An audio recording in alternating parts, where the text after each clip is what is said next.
போறோம் போயிட்டே இருக்கோம். ரூட் வேற செம்ம அட்வென்ச்சரஸா மாறிட்டு இருக்கு. சுத்தி கிட்டத்தட்ட ஒரு 10 கிலோமீட்டருக்கு எதுவும் கிடையாது, வெறும் காடு மட்டும்தான். நைட்டு வந்து ஏதேதோ சத்தம் கேக்குது.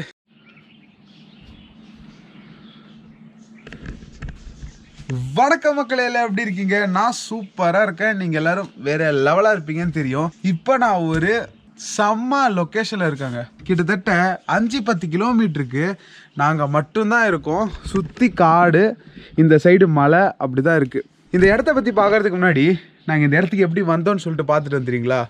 ரீகேப் இன் 3, 2, 1.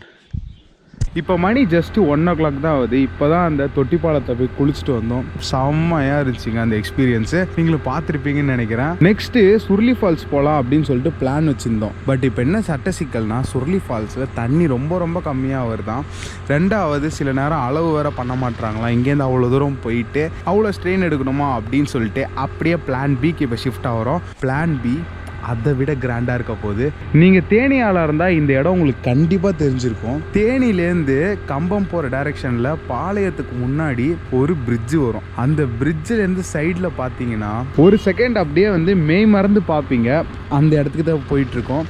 அந்த இடத்தோட பேர் வந்து வீரபாண்டி அப்படின்றாங்க. கம்பத்துலேருந்து சரியாக ஒரு 7 கிலோமீட்டரில் இந்த லொக்கேஷன் வரும். உத்தமபாளையம் தாண்டி தேனிலேருந்து வந்தீங்கன்னா உத்தமபாளையம் முன்னாடி. கைஸ், ஒரு வழியாக நம்ம அந்த இடத்துக்கு வந்தாச்சு. பிரிட்ஜிலேருந்து சைடில் கீழே இறங்கி வந்தீங்கன்னா இந்த இடத்துக்கு நீங்கள் வந்துடலாம். நான் லாஸ்ட் டைம் வரும்போதெல்லாம் ஏகப்பட்ட பேர் குளிச்சிருந்தாங்க. இப்போ இந்த இடத்துல ஒரு பய குளிக்கல.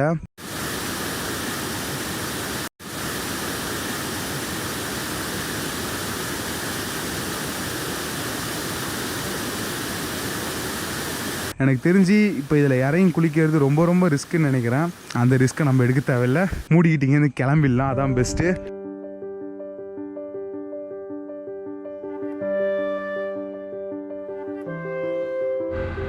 ஸோ கைஸ், இப்போ நம்ம வந்து ஒரு ஃபார்மில் போய் தங்க போகிறோம். எங்கள் ஃப்ரெண்டோட ரிலேட்டிவோட ஃப்ரெண்டோட ஃபார்ம் ஹவுஸ் இது. ஹோட்டல் இதெல்லாம் கிடையாது. ஸோ இப்போ அங்கே தான் அவர் கூட்டிகிட்டு போயிட்டுருக்காரு. வாங்க போய் பார்த்துருவோம் எப்படி இருக்குது ரூட்டுன்னு சொல்லிட்டு.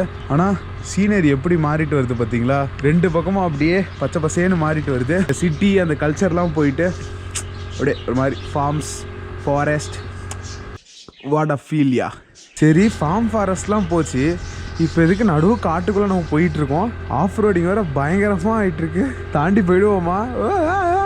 2 பேரும் ஆஃப் ரோடிங் பண்ணுறது ரொம்ப கஷ்டமாக இருக்குப்பா. ஆஃப் ரோட்டில் மட்டும் வந்து பில்லியனில் யாராவது உட்கார வச்சுட்டு போகிறது வந்து கொஞ்சம் கஷ்டமான வேலை. அதுவும் ஒரு 100cc வண்டியில் ஆஃப் ரோடிங் போகிறதுன்றது. அப்பா, இப்படி ரப்பிஷ் வேறு கொட்டி வச்சுருக்கானுங்க. Just miss. நானும் கீழே விழுந்து அப்படி தான்.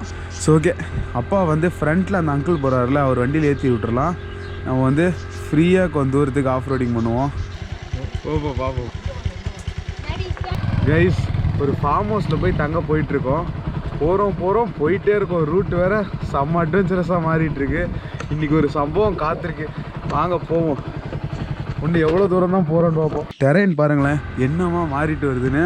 ஆத்தாடி ஆத்தா, இதுலையாடா இவ்வளோ தூரம் ஓட்டிட்டு வரணும். நைட்டு ஏதாவது சாப்பாடு ஏதாவது வேணும்னா கூட வெளில போகிறதுக்கு சத்தியமாக வழி தெரியாது நமக்கு. இவங்க தான் எதாவது அரேஞ்ச் பண்ணணும் நம்மளுக்கு லஞ்ச் எல்லாம். சரி, இப்போ இவ்வளோ தூரம் போகிறோமே, அப்பா ஒத்துப்பாரா இந்த இடத்துல தங்கறதுக்கு? கையில் காலில் விழுந்தாது கன்வின்ஸ் பண்ணுறோம் அவரை தங்க வைக்கிறதுக்கு இங்கே. ஏன்னா இந்த மாதிரி ஒரு இடம் மிஸ் பண்ணவே கூடாது. அவர் ஃபார்ம் ஹவுஸ்ன்னு தான் சொன்னார் கூட்டு போகிறவர். இது என்னன்னா ஒரு ஃபாரஸ்ட் ஹவுஸாக இருக்குது. சுற்றி காடு. கிட்டத்தட்ட நாங்கள் கிளம்பி 20 நிமிஷத்துக்கு மேலே ஆகுது. ஃபைனலி வந்துட்டோம் போல இருக்கு இடத்துக்கு. இந்த கேட்டு தெரியுது பார்த்தீங்களா? எஸ், வந்தாச்சு. உள்ளே போய் பார்ப்போம். ரிவீலிங் இன் 3, 2, 1. கைஸ், இந்த வீட்டை பாருங்களேன். சுற்றி கிட்டத்தட்ட ஒரு 10 கிலோமீட்டருக்கு எதுவும் கிடையாது, வெறும் காடு மட்டும்தான். நடுவில் ஒரே ஒரு வீடு. ஃபைனலி நம்ம வந்து இந்த ஃபார்ம் ஹவுஸ்க்கு வந்து ரீச் ஆகிட்டோம். நம்ம மட்டும்தான். அப்புறம் இந்த நாய் ஹாய். அதுக்கப்புறம் நிறைய பறவைகள். அப்படி இப்படின்னு பயங்கரமாக இருக்குது இந்த லொக்கேஷனு. மேலே போய்ட்டு ரூம் எப்படி இருக்குன்னு பார்ப்போம். இது ஹோட்டலோ என்னவோலாம் கிடையாது. எங்கள் ஃப்ரெண்டோட ரிலேட்டிவோட அவரோட ஃப்ரெண்டோட ஒரு ப்ராப்பர்ட்டி, அவ்வளோதான்.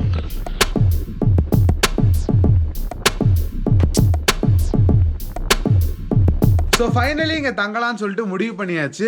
ஆனால் எங்கள் அப்பாவை இது கன்வின்ஸ் பண்ணுறதுக்குள்ளே நான் பட்ட பாடு இருக்கு எனக்கு தான் தெரியும். அவர்கிட்டே கேட்போம் என்னதான் ப்ராப்ளம் சொல்லிட்டு இங்கே தங்குறது. இங்கே பிரச்சனை ஒன்றுமே இல்லையா, ரொம்ப நல்லா இருக்குது. என்ன ஒன்று அவசரத்துக்கு டீ ஏதாவது சாப்பிட்ணுன்னா ரொம்ப டவுனுக்கு போகணும், சாப்பாடு வேணும் யாராவது வாங்கிட்டு வந்து கொடுக்கணும்.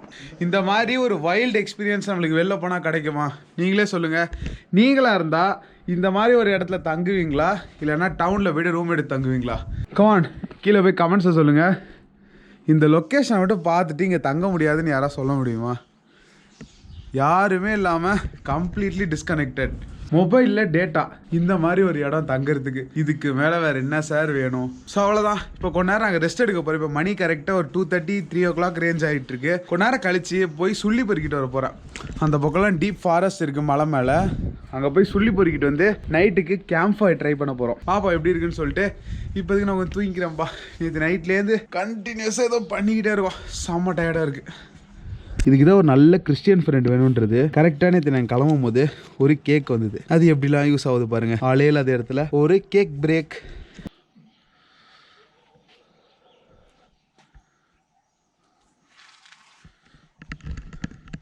கைஸ் மணி இப்போ கரெக்டாக 4:30 ஆகுது. சூரியன் லைட்டாக அந்த சைடு போன உடனே சும்மா குளிர் பிச்சுக்க ஆரம்பிக்குது இப்போவே. ஸோ இப்போ ஈவினிங் டைம் அப்படியே ஒரு வாக் போயிட்டு ஏதாவது சுள்ளி கிள்ளி ஏதாவது கிடைக்குதான்னு பார்த்துட்டு வருவோம். சின்ன ஃபயர் போடணும். இப்போ தான் எங்கெல்லாம் செடி நடுறாங்க. இது ஒரு பெரிய ஃபார்ம் ஹவுஸ் மாதிரி இதோட ஓனர் வந்து ரெடி பண்ணிட்டு இருக்காரு போல இருக்கு. நம்மளுக்கு எங்கிட்டு கட்ட கிடைக்க போதோ தெரியல. ஏதாவது போய் தேடி எடுத்துகிட்டு வருவோம். ஆளரவமே இல்லாத காட்டில் ஒரு வாக்கிங் போகிறது ஒரு தனி ஃபீல் தான். புரியுதா உங்களுக்கு? புரியாது, கொஞ்சம் கஷ்டம்தான். வந்து பாருங்கள் தெரியும். இது என்ன செடின்னு தெரியுதா? எனக்கும் சத்தியமாக தெரியாது. என்ன செடின்னு தெரிஞ்சால் கீழே கமெண்ட் பண்ணுங்கள். நமக்கு ஒரு கட்டை கூட கிடைக்க போகிறதில்ல, அது மட்டும் கன்ஃபார்ம். எல்லாம் நல்லா பச்சை பசேன்னு சூப்பராக இருக்குது. ஃபைனலி கொஞ்சம் கட்டை நம்மளுக்கு கிடச்சிருக்கு. ஆனால் இது நைட்டு ஃபுல்லாக ஓட்டுறதுக்கு கண்டிப்பாக இது பத்தாது. இன்னும் கொஞ்சம் தேடணும். இன்னும் கொஞ்சம் நேரத்தில் இருட்டிடும். அதுக்குள்ளே நம்ம எதாவது ரெடி பண்ணி ஆகணும். சின்ன சின்ன கட்டெல்லாம் இருக்குது, பட் இதெல்லாம் பெருசாக யூஸ் ஆகாது. இந்த சைடில் தான் வந்து கம்பம் மெட்டு இருக்கான். இந்த சைடு வந்து கம்பம் மெட்டு, இந்த பக்கம் வந்து தேக்கடி. மேலே வந்து இந்த மலையை தாண்டி போனால் கேரளா வந்துருமா. ஜஸ்ட்டு ட்ரக் பண்ணி மேலே போனாலே கேரளாவா. இந்த மலை மேலே ஃபுல்லாக ரோடு இருக்குது.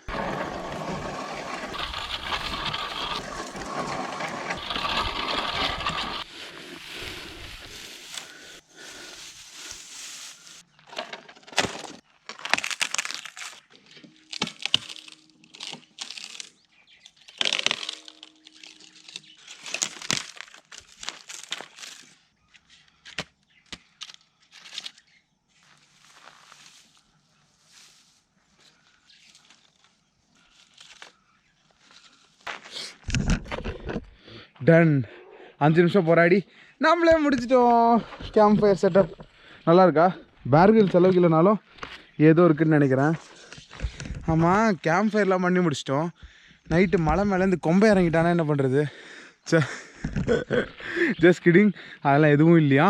மேக்ஸிமம் வந்து காட்டு பண்ணி வருமா, அவ்வளோதானா. காட்டு பண்ணி வந்து ஓவராக சவுண்ட் விடுமா. யாரும் பயந்து எந்திரிச்சு வெளில வந்துடாதீங்க அப்படின்ட்டு இருக்காங்க. லெட்ஸ் see என்ன தான் நடக்குதுன்னு.